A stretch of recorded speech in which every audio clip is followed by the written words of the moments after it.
Yeah, I was born and raised on Oahu. I grew up in a traditional kind of native Hawaiian, style. Hawaii is the Spam consumption capital. I grew up on Spam.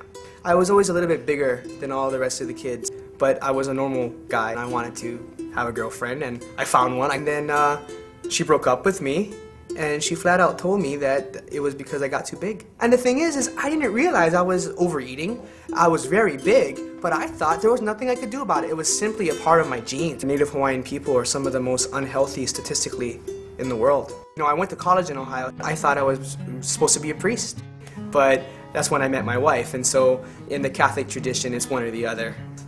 I probably started school maybe 250, 260 or so. By the time I was done with my 4 years in college, I was hitting 330, 340. It got really bad, and it's because of the college life. I mean, every night it's pizza before you go to bed. But the thing that really drove me crazy, and it really kind of confirmed to me in my mind that there was nothing I could do about it, was everybody else was doing it. And it really kind of rattled my faith, as in, why would God do this to me? Well, why do I have to be this way? After college, it just got worse when I got home. My days would consist of eating a breakfast, and then on the way to work, I'd stop off at McDonald's. I'd have a lunch, and then I'd hit McDonald's or something on the way back home. I wouldn't be able to sleep at night, laying down. I had to sit up and sleep sitting up in a chair because I couldn't breathe properly. Something that got really hard was traveling by air.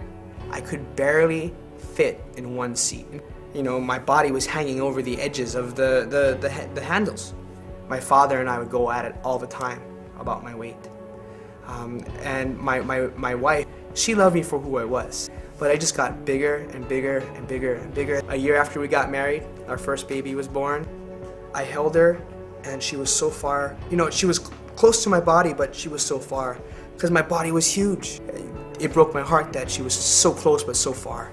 I knew I had to do something about my weight at that time, and there was no excuses. I wasn't gonna die and leave my wife and my daughter on their own because I was too selfish to try to fix myself. A buddy of mine gave me P90X. He's like, "You're gonna do this with me." It's like, I can't do that, are you kidding? And he pushed me to do it. And I couldn't even do the warm-up. But every day I would try my best.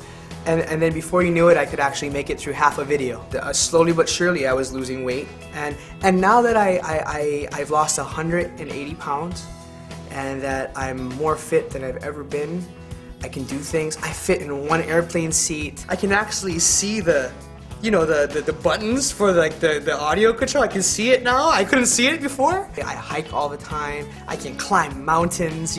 I enjoy food more now than I did before. And it's because I can really appreciate what I'm eating. You can control your health. Doesn't matter what ethnicity you are, doesn't matter. You can grab control of your health. I'm there for my daughter now. And every day when I get home, I always make sure I pick her up and I give her a huge hug and I hold her as close as possible because I can now. Hi, I'm Dallas Carter and I won $10,000 playing the $1 Million Body game. Thank you so much, Beachbody.